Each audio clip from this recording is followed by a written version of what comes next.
For 20 years, I believed my broken body was the result of a cruel accident. I lived in silence, bound to this chair, buried under guilt that was never mine. But then, one innocent sentence from my granddaughter tore through 2 decades of lies and revealed the person who had stolen my life was sitting just across the table from me. I wake each morning to the same muted light, spilling through faded curtains. The color of dust and time.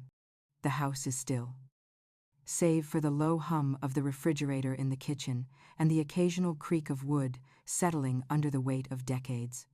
I sit in my chair by the window, though I cannot move there on my own. Someone wheels me over. Most often my daughter-in-law.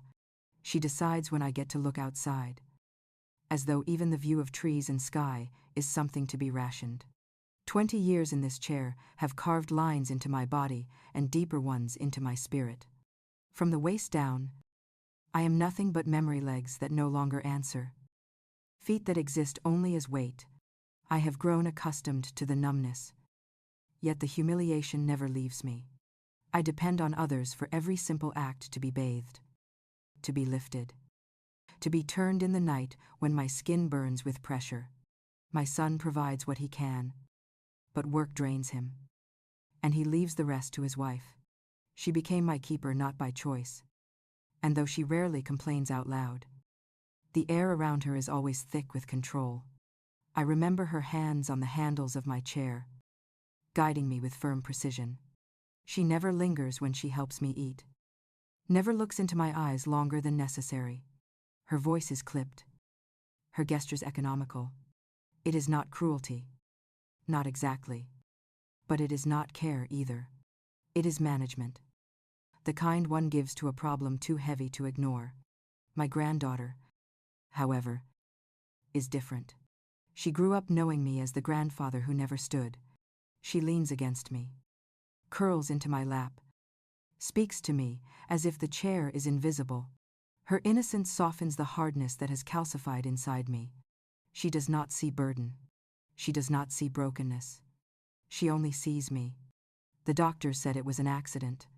They said I slipped on the basement stairs one late evening. The light dim. My foot missing a step. I tumbled down, crashing into concrete. They told me memory can fracture under shock. That I should not trust the images I thought I recalled. But those fragments have never left me. The sound of a footfall behind me. Breath too close at my neck. The faint brush of a hand on my shoulder before the fall. They insisted it was a trick of trauma. Nothing more. Yet 20 years of silence have sharpened those shadows instead of dulling them. The locked basement door stands as a monument to that night. No one goes down there. Not even to fetch a box or sweep the dust. My daughter-in-law keeps it sealed, padlocked, as if it hides more than cobwebs. Sometimes, when the house is quiet, I see my granddaughter's gaze drift to the basement door. Her eyes narrow with questions she does not ask. She looks at me the same way, as though she senses that the story she has been told does not fit the truth she feels in her bones. I cannot answer her. I do not yet dare. But inside me, something stirs, something restless, something that has slept too long under the weight of paralysis. The day began like any other, but it was her voice that fractured the monotony. From the living room I heard her, my granddaughter, chattering in the kitchen while her mother clattered pans. Her tone was light, curious, like any child seeking simple answers. She asked why the basement door was always locked. She wondered aloud why I never went down there. The sound of my daughter-in-law's reply carried through the walls, sharp and brittle. She told her daughter never to bring it up again. Her words edged with fear, masquerading as authority. The air in the house shifted with that one exchange. I sat frozen in my chair, my pulse heavy in my throat. For 2 decades, I had forced myself to accept the story told to me that I had fallen, that fate had played its cruel hand. But that tone, that nervousness in her voice, pierced through my acceptance. It was not the voice of someone recalling an accident. It was the voice of someone protecting a secret. Later that day, when they returned to the living room, I could feel it radiating from her. My daughter-in-law avoided my eyes. Her movements tight. Her hands too busy with nothing in particular. My granddaughter, however, lingered near me.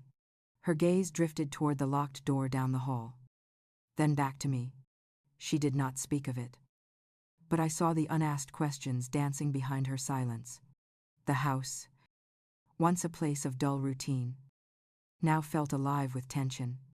The locked basement was no longer just a door, it was a barrier between what I had been told and what might truly have happened. Every time my daughter-in-law passed it, her shoulders stiffened. Every time my granddaughter glanced at it, her innocence chipped away by suspicion. That evening, as dusk bled into the rooms, I felt a new current inside me. The questions I had buried for 20 years rose again. No longer patient. No longer willing to remain unanswered. The spark had been lit. And I knew it would spread. That night I could not rest. The house lay in silence. But my mind rattled with ghosts. I closed my eyes. And I was back at the top of the basement stairs. The light above flickered, weak and yellow. My hand slid along the wooden rail. My steps deliberate. I remember pausing, sensing something behind me. The air was warm with breath that was not mine. A shadow pressed too close. Then came the faintest touch on my shoulder. Light yet decisive. And then the plunge. The world spun. Stairs blurring. The sound of bone meeting stone. A crack like thunder inside my skull. Darkness swallowed everything. I woke weeks later in a hospital bed. Doctors telling me my legs would never move again. They said memory distorts under trauma. They said my mind was weaving phantoms to explain what could not be explained. My son believed them, clinging to their words like a lifeline. My daughter-in-law stood by his side, face unreadably, voice steady. For years I forced myself to swallow their version, to accept that I slipped, that nothing more sinister happened. But the fragments never left. The breath, the hand, the push, they lived in me like embers, too faint to prove, too strong to extinguish. Now, after hearing my granddaughter's innocent questions and the brittle panic in her mother's voice, those embers flared. I watched my daughter-in-law in the days that followed. She avoided me more than usual, her smile a mask too thin to hide the tension beneath. My son remained blind, devoted, trusting her without doubt. But I could not ignore it any longer. The echoes of the past were not phantoms. They were warnings, and I realized, with cold clarity, that the truth had never been buried. It had only been locked behind that door, waiting for someone brave enough, or foolish enough, to open it. The house was empty when the opportunity came. My son had taken his wife and daughter out for errands, leaving me alone in the silence that stretched across the rooms. For years I had sat in this house like a piece of furniture, unmoving, waiting to be moved. But that afternoon, something restless inside me demanded to act. I wheeled myself down the hallway, the chair rattling against the old wooden floorboards. Each push of my arms felt like hauling a mountain, sweat forming at the base of my neck. I knew where I was going, though my body begged me to stop. The basement door, the place where my life had ended and begun all at once. It stood there, ordinary and unyielding, a chain wrapped around it, secured with a heavy padlock, as though protecting not just the darkness below, but a secret that could never see the light. I reached out, my fingers brushing the cold steel. The touch sent a shiver through me, as if the door itself breathed with the memory of my fall. I sat there for what felt like an hour, staring, waiting for something to surface. Perhaps I thought I would hear echoes of that night. The footsteps, the thud of my body crashing down. The silence taunted me. When I finally turned to leave, the sound of footsteps broke through the stillness. She appeared at the end of the hallway. My daughter-in-law, her face drained of color. For the first time, I saw fear plainly written across her features. not the polished mask she always wore. Her voice came sharp, her movements frantic. She scolded me for endangering myself, for straining beyond my strength. Her hands gripped the handles of my chair tighter than necessary as she wheeled me away. Her breaths shallow, her control cracking. In the living room, she set me down with false gentleness, smoothing the blanket across my lap like a performance for invisible eyes. But her hands trembled, betraying her. I felt the weight of her panic, not concern. Pressing into the room, my granddaughter entered just then. Pausing at the sight of us, her eyes darted between me and her mother, confusion shadowing her face. She sensed what I sensed, that something unspoken hung in the air, thick and dangerous. The locked door had not yielded its secret, but it had revealed something else, the terror in my daughter-in-law's eyes. Terror that told me I was not wrong to doubt. Terror that told me the truth was indeed chained up behind that door, waiting to break free. Evenings were when the house softened. My son returned home weary. Dinner settled into a quiet rhythm, and my granddaughter retreated to her small world of crayons and paper. She often brought her colors to me, settling by my side as though my stillness offered her peace. That night, she drew flowers, her small hands smudged with reds and yellows. Without looking up, she spoke, her voice carrying the weight of innocence. She told me, her mother once said, she must never ask about the night I fell. She added that her mother grew angry whenever she mentioned the basement stairs. The words struck me harder than the fall itself ever had. My heart pounded against the confines of my chest, my breath shallow, the edges of the room closing in.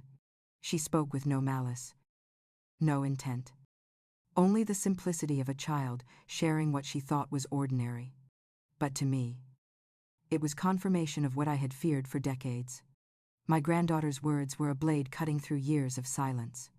They revealed that my daughter-in-law carried a story she fought to bury, a story she did not want even her own daughter to approach. For 20 years, I had forced myself to believe the version handed to me, that it was fate, a cruel misstep in the dark. I had buried suspicion under layers of resignation. But hearing it from my granddaughter, I could no longer pretend. The image of a hand pressing against my shoulder, the memory of breath at my neck, the locked door, these were not illusions. They were fragments of a truth my daughter-in-law had tried to suffocate. I looked at the child beside me, her head bent over her colors, blissfully unaware of the storm her words had unleashed. She was too young to understand that she carried a key, a piece of evidence more powerful than any locked door or forgotten memory. For the first time in 2 decades, I allowed the unthinkable thought to take root that my daughter-in-law had pushed me. The possibility was no longer a ghost in my mind. It was real, spoken into existence by the mouth of a child who knew nothing of its weight. And with that realization came a shift inside me. Fear still gripped me. Yes, but alongside it burned something else: resolve. The atmosphere in the house began to change. Where once silence had been dull, now it was sharp, vibrating with tension. I could feel it in every movement, every glance exchanged across rooms. My daughter-in-law grew colder toward me. Her smile stretched thinner, her words more carefully chosen. To my son, she remained attentive, careful, the devoted partner who carried the weight of his father's care. But I saw beyond the mask.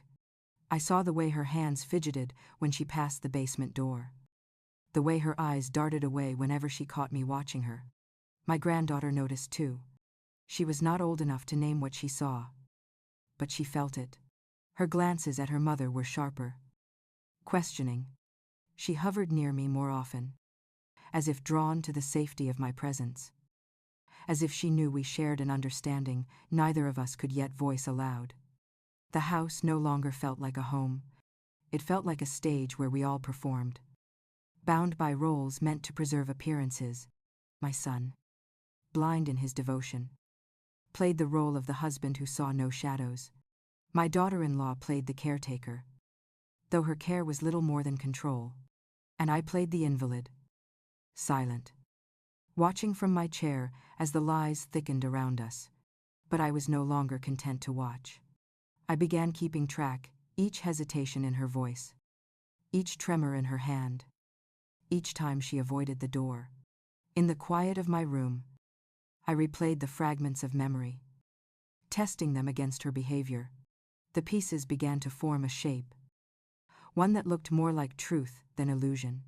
The divide between us widened with each passing day. We moved through the house as though separated by walls of glass, pretending not to see the cracks forming. My granddaughter's presence became my anchor. Her eyes, filled with both innocence and dawning awareness, reminded me that silence could not hold forever. I knew the moment was approaching. The moment when the truth would break through the careful facade, and when it did, it would shatter more than the silence. It would shatter the family that had built its life on a lie. The house always seemed quieter at night, but silence never truly brought peace. The walls groaned with age, and the clock in the hallway ticked too loudly. That night, as I sat in my chair, staring at the dim glow of the lamp, I heard the faintest sound of footsteps. My granddaughter appeared in the doorway, her small frame wrapped in a blanket, her eyes bright with secrets she could not hold. She crept close and perched at my side, whispering as if the walls themselves might be listening. She told me she often overheard her parents when they thought she was asleep. Her voice trembled as she repeated the words her mother hurled at her father, that he must never revisit the past, that he must not ask about the night I fell. Each word she whispered was like a match dropped into dry kindling. My heart pounded. I knew children sometimes misheard, sometimes misinterpreted, but the fear in her voice was not imagined. She had absorbed the weight of something dark, something too heavy for her young shoulders. I placed my trembling hand over hers. In that touch, I realized we were bound together now. Conspirators in silence. She carried fragments she could not understand, and I carried memories I could not prove. Together, those fragments began to form a picture. That night, I could not sleep. I replayed her whispers over and over, fitting them into the echoes of my memories. The locked basement door loomed larger in my mind.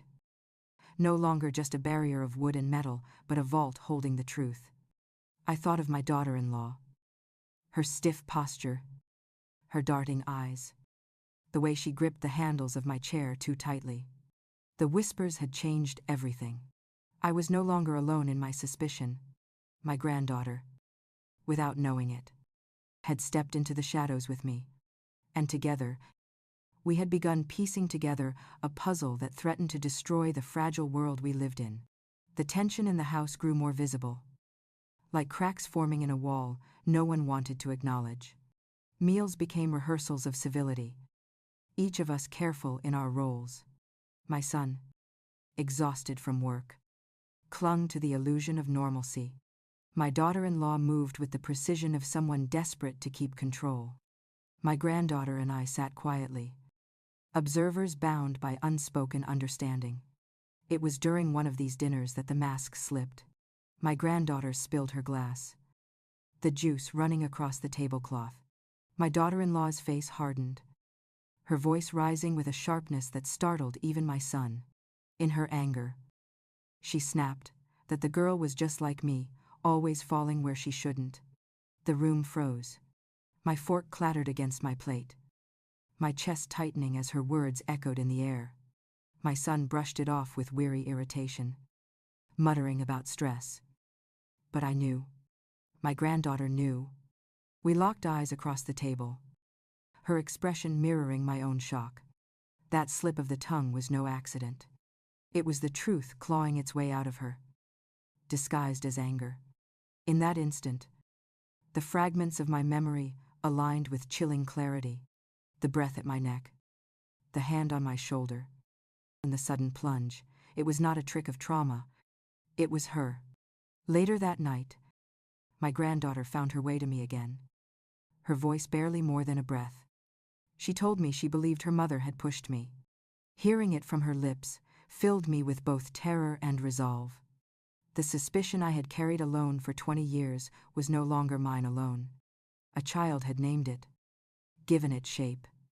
And with that, the line between suspicion and truth blurred beyond return.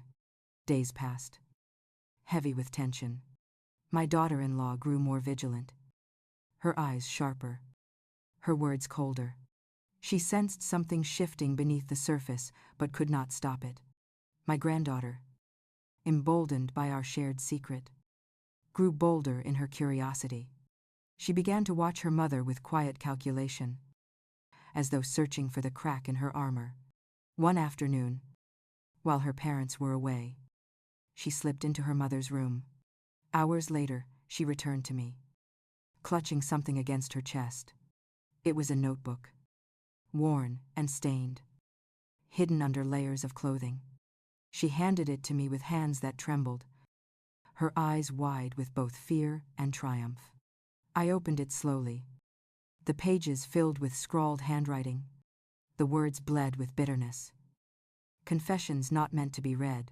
Page after page painted me as a burden, a weight that had ruined her life, chained her freedom, consumed her youth. The venom in her words struck deeper than any insult she had ever spoken aloud.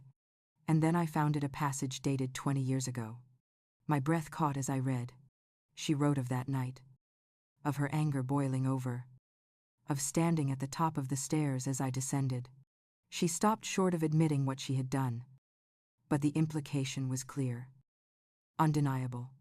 She had hated me enough to wish me gone, and in that hatred, the truth of my fall lived between her lines. My hands shook as I closed the journal. Tears stung my eyes, not from pain, but from the weight of vindication. For 2 decades, I had doubted my own mind, forced myself to swallow the lie of an accident. Now, in my lap, lay the first tangible proof that my life had been stolen by her hands. My granddaughter sat beside me, watching my reaction with wide, fearful eyes. I drew her close, feeling her small heart beat against mine. She had delivered the key to the prison I had lived in for 20 years. The journal was more than words. It was evidence. It was the voice of her hatred, written in ink that could not be denied. It was the weapon that could finally break the silence. And I knew then that the path forward was clear.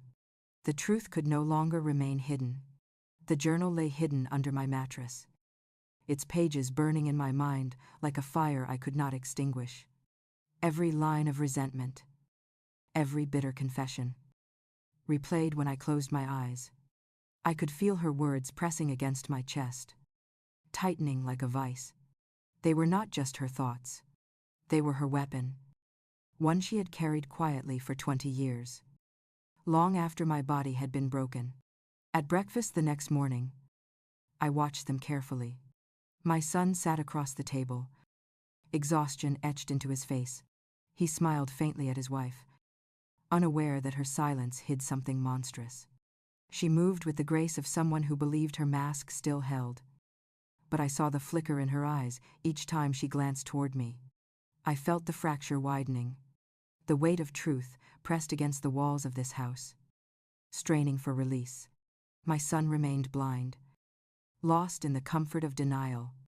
But I could not stay silent. Silence had already cost me 20 years. That evening, my granddaughter slipped her hand into mine, her grip steady, her eyes filled with urgency far beyond her years. She told me, without words, that it was time. The truth would destroy the fragile structure of our family. But it was already collapsing. I lay awake that night, staring at the ceiling, listening to the house breathe. I knew the moment was coming when I would shatter the silence. And when I did, nothing would remain the same. It happened in the living room, beneath the soft glow of the lamp and the weight of years pressing down on us. My son sat in his chair, tired but attentive. My daughter-in-law stood by the kitchen doorway, her posture stiff, her eyes narrowed. My granddaughter perched near me, her body trembling, but her gaze locked on mine. I spoke with the strength of a man who had carried silence for too long. I told them what I remembered: the breath at my neck, the hand at my shoulder, the fall that ended my life as I knew it. I described the years of doubt, the fragments I had forced myself to dismiss, the shadows that had haunted me. Then I revealed the journal. My hands shook as I placed it before my son. He looked at me first with anger, his loyalty instinctive, his disbelief a shield. But as his eyes moved across the pages, his expression shifted. Disbelief cracked into horror, horror into grief. My daughter-in-law's silence was more damning than any words. She did not defend herself. She did not protest. Her lips pressed tight. Her eyes darted away, her body rigid with fear. She knew the mask had fallen. My granddaughter stood beside me, her small frame trembling, her bravery shining through. She had been the one to open the door, to carry the fragments of truth to me. Now she stood as witness to the collapse of a lie that had defined our family for 20 years. The room held its breath as my son's world shattered. His wife, the woman he had trusted, revealed as the architect of his father's ruin. His hands trembled as he reached for the phone. In that moment, the fracture became complete. The family I had known was gone, replaced by the jagged edges of truth. The sirens came first, piercing the quiet night. Red and blue lights splashed against the walls of the house, illuminating every corner that had once been cloaked in silence. Police officers filled the room, their voices steady, their presence heavy with authority. They took statements, one by one. My words spilled out with clarity, sharpened by years of waiting. My granddaughter, clutching my hand, repeated what she had overheard, her small voice carrying more weight than she could possibly understand. My son, pale and broken, handed over the journal, its pages now evidence in a case that stretched back 2 decades. My daughter-in-law sat rigid, her composure eroding under the relentless questions. The mask she had worn for years collapsed under pressure. Her story crumbled, fragments of denial falling apart until only guilt remained. The words "attempted murder" filled the air, stark and final. As they led her away, her eyes met mine for the briefest moment. There was no apology there, no remorse, only the cold realization that her secret had been torn open. When the door closed behind her, silence returned. But it was no longer the silence of suffocation. It was the silence of release. For the first time in 20 years, I felt the weight lift from my chest. My body was still broken, my legs unmoving, but my spirit stood taller than it had in decades. My son collapsed into a chair, his face buried in his hands, the devastation of betrayal crushing him. My granddaughter curled into my lap, her arms tight around me, her presence a reminder that truth had not been wasted, that innocence, even fragile, could break chains of lies. I stared out the window at the flashing lights fading into the distance.